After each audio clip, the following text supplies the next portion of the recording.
Coming up on Talking Points, fighting continues in Ukraine as the country pushes to join the European Union. We'll have the latest on Russia's invasion next. Plus, President Biden joins other world leaders in putting major sanctions on Russia. We'll have the latest details.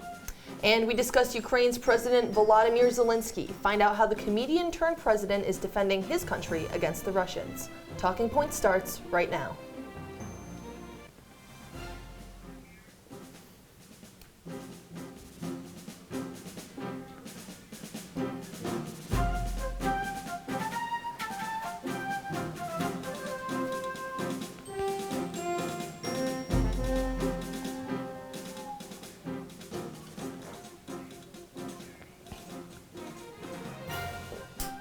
It's been 5 days now since Russia launched its invasion of Ukraine. Welcome into Talking Points. I'm Chilekasi, Adele. And I'm Moriah, Humiston. We have our analysts standing by to give us the latest updates, but before we join them, here are the latest stories from here in the U.S. President Biden's first State of the Union speech is tomorrow night. Biden is expected to address the Ukraine-Russia war and rising inflation. The president's approval numbers have been dropping over the past year. Masks will not be required in the House during the speech. The address will start around 9 p.m. Eastern. And this past weekend was the annual Conservative Political Action Conference, or CPAC. Former President Trump was the keynote speaker. In his nearly 90-minute speech, Trump shared his thoughts on the Russia invasion in Ukraine and defended his praise for Russian President Vladimir Putin. Trump also used his speech to hint at a possible run in the 2024 presidential election. He said, quote, "We did it twice and we'll do it again." Trump also won CPAC's 2024 Republican presidential primary straw poll. Now to our main story. Russian forces are advancing on Ukraine's capital of Kyiv. While some Ukrainians have fled, others are staying to fight. Also, President Biden is joining other world leaders in slapping major sanctions on Russia. Joining us in studio to discuss the conflict is Talking Points breaking news analyst Ketanji Brown and White House analyst Jacob Goldberg. So, Tegan, Ukraine is pushing for immediate admission to the European Union. How likely is it that Ukraine's added to the bloc as a member? Now, something that the European Commission President Ursula von der Leyen said today is that she believes that Ukraine has their place in the UN and that they should be in it. However, this decision is not up to her, even though she is the commissioner. It has to be a vote of all 27 countries, and each one of them has to say yes. If one of them says no, Ukraine will not be admitted in. Now, von der Leyen said that some of these countries have expressed concerns and have already, kind of leaned toward a no answer. So honestly, the likelihood of Ukraine being granted admission into the EU is probably pretty low due to at least, one of those countries saying no. And it's important to know that Volodymyr Zelensky doesn't feel like he's asking for too much in his admission speech into the EU. He says our goal is, quote, to be with all Europeans and most importantly, to be equal. So it's important to note that Zelensky doesn't feel like he's asking for much. Tegan, I want to come back to you here. So Russia and Ukraine had discussions this morning about the border with Belarus. How did these talks go, and are there any negotiations that came from this? So, Ukraine and Russia, their, representatives met earlier. They met for several hours, and, those talks just wrapped up, a few hours before our show. And something that we don't know is what was talked about. We're just really not sure because these talks ended. And, Ukraine going into this, they didn't want to go to this meeting because they wanted Russia to cease fire, going into this, and they just haven't. And they still have continued not to cease fire. They are still advancing on Kyiv. So probably within the next few days, we'll find out, more information about what came out of these talks. But right now, we just don't know. Tegan, something we've been talking about a lot over the past week are sanctions. And on the sanctions front, we've seen sanctions imposed over time on many other countries, South Africa, Iran, China, and some of them have had results. The results have varied based on the type of sanctions being put. How are these ones different, and do you expect them to have an impact? So Canada and the UK announced on Saturday that they were going to be imposing sanctions, joining on to these other countries that have already done it. And we've actually seen, Germany had reservations about imposing any sanctions due to, the relationship that they have for these natural resources with Russia. But on Saturday, Canada and the UK, they decided to bar, several major Russian banks, specifically by barring the use of SWIFT, which is a financial messaging system. And of course, Jacob is going to touch on that in a second with the US. But this has an effect. We've already seen in the past few days that Russia, citizens have been struggling and to get money from these ATMs, and Putin actually warned them. And as you'll see on your screen, these are countries that have imposed sanctions on Russia. All of those highlighted in blue, those are all involved in imposing these sanctions. And so, Jacob, Tegan just mentioned SWIFT, and President Biden also recently barred Russia from using that global financial marketing system. What does this mean for the Russian economy? Well, first off, SWIFT stands for Society for Worldwide Interbank Financial Telecommunications. And what will this do? It will isolate Russia from international trade, and it will keep the banks unsecure from the fall of the ruble. We've seen the fall of the ruble in the past few days with all these sanctions against Russia, and it really will, put these banks in a bad situation. But it's important to note that many experts have called this the nuclear option for financial services, and it really is. You also have to realize that by putting, these barring of SWIFT against Russia, which is a top 15 economy in the entire world, you are impacting every other country in the entire world. The United States economy will be affected. Every country that is putting these sanctions against Russia will be affected by these. And I mean, we've already seen, these financial systems affected. We've seen, stocks being affected. And, I kind of mentioned earlier, but Russian citizens in Russia, they're going to ATMs. They're taking out their money now while they can. Now, Biden hasn't just talked about sanctioning Russian banks and businesses. The U.S. is now sanctioning individuals high up in the Kremlin now. Who are these sanctions going to affect? Well, they're going to affect many leaders in up high in Russia's Kremlin system, and of course Vladimir Putin and his family. They're going to affect them a lot. It's going to be, some sanctions we've never seen before. And here's what Jen Psaki had to say about these. Alignment with the decision by our European allies, the United States will join them in sanctioning President Putin and Foreign Minister Lavrov and members of the Russian National Security Team. So we'll see more about what President Biden and Jen Psaki will talk about, at the State of the Union address tomorrow. But it's going to be interesting. We're not sure exactly what these sanctions will mean and if they'll go any further if Russia continues their invasion into Ukraine. All right, Jacob and Tegan, thank you. Coming up on Talking Points, how Ukraine's President Volodymyr Zelensky is holding out against the Russians. Stay with us. What do you think you're doing, Kevin? Was just gonna drive home. There are several warning signs present that you shouldn't be driving. Like hearing voices? Like your text-to-emoji ratio? Oh man, the selfies. Selfie, nailed it. We all have warning signs that let us know that we're probably not okay to drive. Mine is pretending to be your subconscious. Craig, come on man, let's split a ride home. Performing on stage takes mental and physical preparation. But one thing I never thought to prepare for was cervical cancer. 91% of cervical cancers are caused by the human papillomavirus, or HPV. The good news is there are vaccines that can protect you or your children from cancer. I survived my cancer, but you can stop cancer before it starts. Talk to your doctor and go to thinkaboutthelink.org to learn more. We're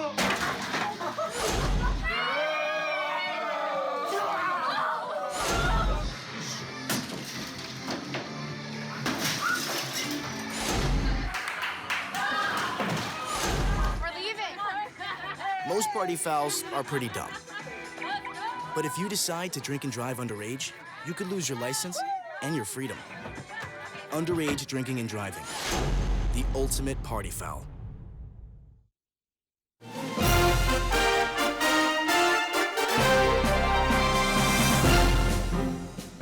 Welcome back to Talking Points. Russia invaded Ukraine from 3 different sides. Forces crossed the border from the north, south, and the east. Here with more on where those troops are right now and where Ukrainian forces are defending is Talking Points analyst Jake Morrell. Jake? Thank you, Moriah. Right here, I have a map of the conflict. As you can see, they are invading from three sides, the north, the east, and the south. We're going to go to the capital of Kyiv here. First of all, Kyiv is closer to the Belarusian border, which is where Russian troops are coming through, trying to evade the city from the north. But the Ukrainian military has destroyed a bunch of bridges along the river here and have so far kept the Russian military out of their capital city. Now we're going to go down to the south to the city of Kherson. Now Kherson is just north of Crimea, which is an area that Russia annexed in 2014. So it's been easier for them to move troops through that area. And now we're going to go over to the east, close to the Russian border, to the city of Kharkiv. Right here, Kharkiv was the fiercest fighting point today as it was shelled by the Russian military, and there was reported to be dozens of casualties as well as hundreds of injuries. So, Jake, you just showed us the map of Kyiv, and Zelensky has decided to stay in the capital while it's under heavy siege. Why did he choose to do this? So President Zelensky and other leaders are trying to embody the fighting spirit of their military, and they are severely outmanned by the Russian military. The Russian military is one of the largest in the world. So first of all, they've decided to make it mandatory for 18 to 6-year-old men to stay within the country of Ukraine and take up arms and fight against Russians. And also Zelensky feels that if he stays there, he will be able to bring morale up and really embody that fighting spirit of Ukraine. And in a video he tweeted out 2 days ago, he said this. I am here. We will not lay down any weapons. We will defend our government because our weapons are our truth. Our truth is our land, our country, our children, and we will defend it all. Glory to Ukraine. So, Jake, what has Zelensky asked of others outside of the country after this invasion? Now, yesterday, Zelensky gave an address. He usually gives a daily address since Russia began invading, and even before that when tensions were building up. And he said that Ukraine feels alone, and they feel left alone by the rest of the world to defend Russia, who is, as I mentioned earlier, one of the greatest military powers in the world. Now, Ukraine is not a NATO country, so the U.S. and NATO have not actually sent soldiers into the country, but they have sent weapons and funds. Now, Zelensky is making these calls from inside his own capital. He is not leaving, and the other day he mentioned that he does not need a ride, he needs ammunition. And Jake, we're learning at this hour that Zelensky is asking for a closure of the sky for Russian missiles and aircrafts. So it's nighttime for Ukraine right now. How is Zelensky preparing for his nation for a potential threat this evening? This is a common thing we see with these kinds of modern conflicts. A few days ago, several Ukrainian cities were ordered to black out at about 6 p.m. where no lights were on, so that it was tough for Russians to hit these targets, especially these civilian targets, as we saw civilian casualties today in Kharkiv. So Zelensky is just trying to protect his citizens as well as his military. All right, Jake Morrell, thank you. Members of Congress are divided on Russia's invasion of Ukraine. Many are calling for action while others are sympathetic to Vladimir Putin. Congress currently has several options on the table to assist Ukraine. Here to explain Congress's reaction to Russia are Talking Points congressional analysts Dominic Chapone and Bon Dimitri Photos. So, where does the Congress currently stand on the Russia and Ukraine conflict? For the most part, they've been largely sidelined from the entire situation. They are currently in talks with the White House right now to pass $6.4 billion in aid, 3.5 of which will be military aid and 2.9 of which will be humanitarian aid. For the most part, Congress has been very vocal just about downplaying the invasion itself and basically condemning Vladimir Putin for the entire thing. Pelosi actually recently spoke out, the House Speaker spoke out, condemning Vladimir Putin, sorry about that, and calling for a backing among Congress to pass a resolution to help the people out in Ukraine. So what are the different types of factions that we see emerging in Congress? So essentially what we're seeing is sort of a developing of war hawks, doves, and moderates. Essentially, if we do take a look at what their statements are, essentially the war hawks want, if you would, sort of a more exaggerated approach. They want a more, if you would, extreme approach. They want to be able to fight, and if you could put the statement up on the screen, they want a more extreme approach. They want to put in more effort. They don't think that if you would, the sanctions are enough. As Marsha Blackburn has stated, Joe Biden has refused to take meaningful action. His weakness has emboldened Moscow. However, we are also seeing sort of the doves of this conflict. essentially Donald Trump taking the lead, stating that Congress will be prepared to take further, that's one further. There will be more army tanks that I've ever seen, and they're going to keep the peace all right. This is essentially stating that he's siding with Putin. The same thing is with Marjorie Taylor Greene.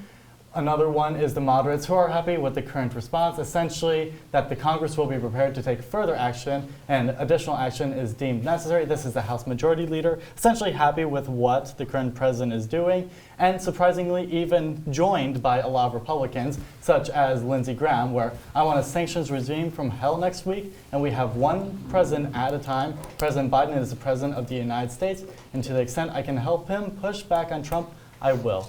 Putin, I'm apologizing. So we've seen a lot of different angles on this, but what are the options on the table currently for Congress? Congress has a series of options right now on the table. They can be divided mainly into two parts, economic and military. Starting off with economic, in Article 1, Section 8, Clause 10, it gives Congress the full authority to pass any sort of economic sanction and regulate anything when it comes to international law. We have that hopefully on your screen in just a little bit. So legally, this allows Congress to pass those economic sanctions. There is also the military option in the same article and same section in Clause 11. That gives Congress the ability to declare war. So you can see right there, Clause 10, that finites the ability for Congress to pass sanctions, and this one right here allows them to declare war. Now, the issue, though, is in this next slide is the gray area, because there's been a lot of problems where it seems like the executive branch has taken more authority both militarily and economically. In 1977, the IEEPA was passed that basically granted the president a lot of authority to pass any economic sanctions at his will. Also, we've seen recently with the War Powers Resolution that that's been very limited in allowing the president to kind of like go through with military operations. We've seen Afghanistan, which recently ended for the past 20 years, Iran in 2020, Syria in the mid-2010s, all examples where there's a very gray area in Congress actually being involved in this sort of conflict. It'll be interesting to see down the road if Congress wants to further involve itself in something like this between Russia and Ukraine.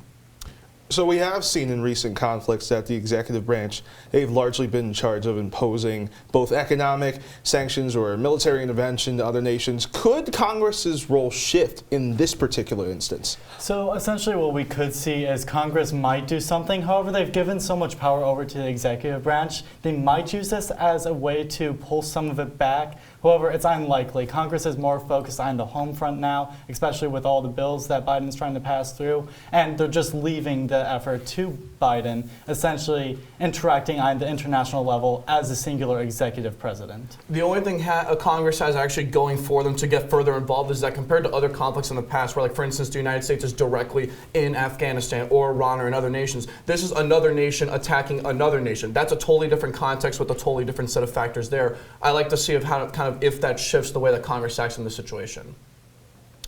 Talking Points analyst Dominic Chapone and Bon Dimitri Photos. Thank you. Coming up on Talking Points, Russian forces have taken the former nuclear plant at Chernobyl. We'll have more on what a major disaster there would mean next. Teeth can afford braces. Luckily, there's donated orthodontic services from the American Association of Orthodontists. Kids who qualify can be matched with a volunteer orthodontist. Visit aaoinfo.org. Adverse childhood experiences, or ACEs, are traumatic events that happen to us as children, yet can impact us for a lifetime. Visit numberstory.org for tips on helping yourself and your children. What if one day you went to that secret place? That spot that only you know about? And instead of what you came for, you found this. What would you do? Would you stop and give it some thought? The truth is, all drug use comes with risk. Before those risks become real, before drugs turn your life upside down, before drugs take their toll on you and your family, know that there is help. You can quit. If you or someone you love is struggling with drug use or prescription drug misuse, call 1-800-662-HELP for 24-hour free and confidential information and treatment referral, or go to samhsa.gov/knowtherisks.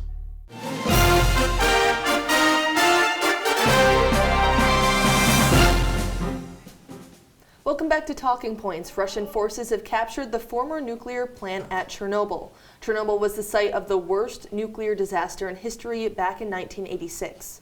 During Russia's capture of the site, there was a spike in radioactive activity. Talking Points healthcare analyst Juliana Distante has more on that spike and what a potential disaster would mean. Juliana? Thanks, Moriah. So I have next to me the map of the country of Ukraine, and we can see surrounding maps, surrounding countries as well, excuse me. So we can see in the east, we have the country of Russia, which is, of course, invading Ukraine in the east. And then we see in the north, we have neighboring Belarus, as well as in the northwest, Poland, Romania, and Moldova. So we can see with this red star right about there, where Chernobyl and where the plant is located. So we see a map of the Russian invasion of Ukraine and what exactly this looks like. We can see Russian forces coming in from the east, and we can see right in this area over here, right exactly where Chernobyl would be located. And we can see that there is lots and lots of explosions in that area as well, which is near the capital of Kyiv. So this is the shortest route for Russian troops to get to the capital of Kyiv, which is their current target. So on the way down, they decided to capture Chernobyl as well, which we can see is in this right area over here, which is this area that Russian troops are going towards as well. So here we can see a map of exactly the extensive explosion of Chernobyl and all of this radiation and nuclear waste and exactly what the concentration is. So we can see in these very, very red areas, we have the plant of Chernobyl right down here with this yellow star with, of course, a very, very high concentration of radiation in the bright red. And as we move out a little bit more, we can see lighter colors, which show a little bit less radiation, as highly concentrated. And then as we move up, we can see lower areas. So these are all areas to be concerned about when it comes to the Chernobyl explosion and exactly that radiation that's being dug up. So Juliana, looking at this map and from what you've told us, we know there's been a spike in radiation for Chernobyl, but what could this mean for human health?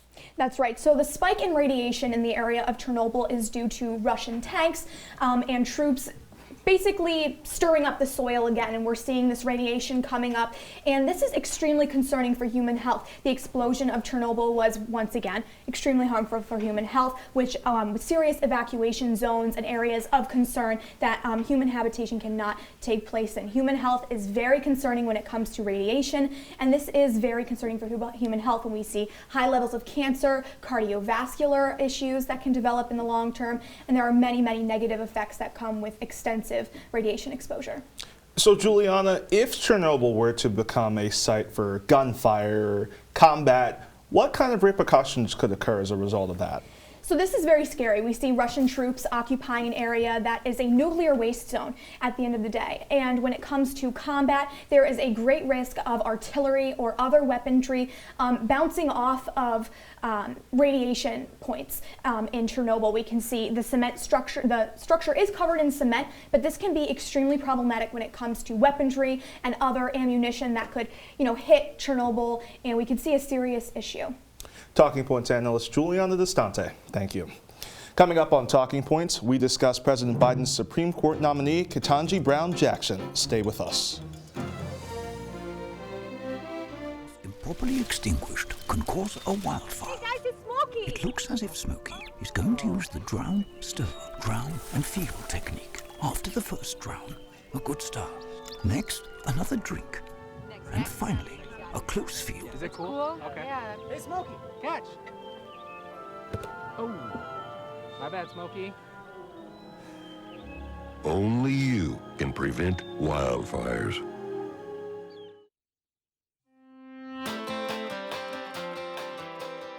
OTN is on all your favorite apps: Apple TV, Fire TV, and Roku. Search Orange Television Network or OTN.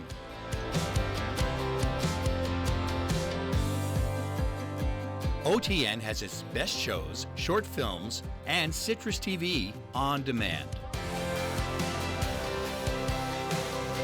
Family and friends can watch OTN too. Watch the live stream of OTN to catch live CitrusTV news, live from Studio B, and Mornings on the Hill.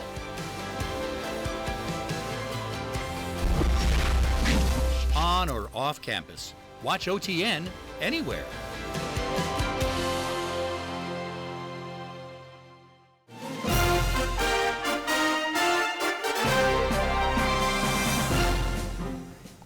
Welcome back to Talking Points. President Biden is nominating 51-year-old D.C. Circuit Court of Appeals Judge Ketanji Brown Jackson to the Supreme Court. If confirmed, Jackson would fill the seat that will be vacated by Justice Stephen Breyer when he retires. Jackson would be the first ever woman of color on the court. And Talking Points legal analyst Spencer Kweskin is here to discuss the nomination and the future of the court. So, Spencer, what do we know about Judge Brown Jackson? Yeah, so as you can see on your screen right now, Justice Ketanji Brown Jackson is very, very qualified. Jackson is originally from Miami, and she was a National Catholic Forensic League speech and debate champion for oratory while she was in high school. Later on, she graduated from Harvard magna cum laude with an AB in government, and she also went to Harvard Law School, where she was supervising editor of the Harvard Law Review, and she graduated cum laude. After Harvard, Jackson clerked for the District Court of Massachusetts, the U.S. First Circuit Court of Appeals, and the Supreme Court under Justice Breyer for 4 years, who she would replace if she would be confirmed by the Senate. She was a district judge on the D.C. Circuit for 7 years, and she was a circuit judge on the D.C. Circuit for a year. Now, it's really interesting to note here that Ketanji Brown Jackson has criminal defense attorney experience, and the court hasn't had that on the court since Justice Thurgood Marshall retired back in 1991. Ketanji Brown Jackson was very, very grateful for the nomination, especially in context of Russia's invasion of Ukraine, and had this to say during her nomination. Thank you very much, Mr. President. I am truly humbled by the extraordinary honor of this nomination, and I am especially grateful for the care that you have taken in discharging your constitutional duty in service of our democracy with all that is going on in the world today. So, Spencer, we know that with this replacement, and Jackson and Breyer are on the left wing of the court, but talk to us about how Jackson's opinions differ a little bit from Justice Breyer's. Yeah, so it's really interesting because Justice Jackson and Justice Breyer are both very ideologically similar on the court. They both ruled in a very liberal manner, which is what sort of Democrats are looking for in a Supreme Court nomination to replace Breyer. Now, because Jackson is replacing a more liberal justice on the court, she wouldn't be shaking up the balance of the court all too much. So we would still have the court being 6-3, with 6 conservatives. That would be Roberts, Alito, Thomas, Gorsuch, Kavanaugh, and Barrett, in comparison to 3 liberals. That would be Sotomayor, Kagan, and potentially Jackson if she's confirmed. And I wanted to correct myself quickly there. I said Justice Jackson and I meant Judge Jackson. Yes, Judge Jackson. So what does the timeline of Judge Jackson's confirmation look like? So Democrats essentially have until the midterms, because in the midterms they have the possibility of potentially losing the Senate. So and if they lose the Senate, then it's up in the air whether or not they'll get the nomination on the bench. It's very important to note that the House of Representatives in this process doesn't serve a role in either nomination or the confirmation of the Supreme Court justice. So for the timeline of what we're looking for going ahead, Jackson would be under a Senate Judiciary Committee hearing, and then after the hearing and after she made it through that process, she would be brought to the Senate for a full vote. Now, Senate Majority Leader Chuck Schumer has said that he wants this to be a timely and expeditious process for getting Jackson on the bench. And so if she goes through to the Senate, there would be 50 senators who needed to confirm Jackson on the bench, and then with Vice President Harris, she would be confirmed. And Spencer, quickly here, how are Republicans reacting to this nomination? Yeah, so Republicans are pretty mixed on this nomination. Lindsey Graham, who voted for Justice Jackson when she was nominated to the D.C. Circuit, has said that her nomination would make, quote, the radical left has won over President Biden yet again, whereas Susan Collins said that Ketanji Brown Jackson is an experienced federal justice. And I hate to interrupt, Spencer, but thank you so much. We're out of time. That's all the time we have for you on this edition of Talking Points. Be sure to follow us on Twitter and Instagram at CitrusTV News, and like us on Facebook. I'm Chilekasi, Adele. And I'm Moriah Humiston. Have a great night, Syracuse.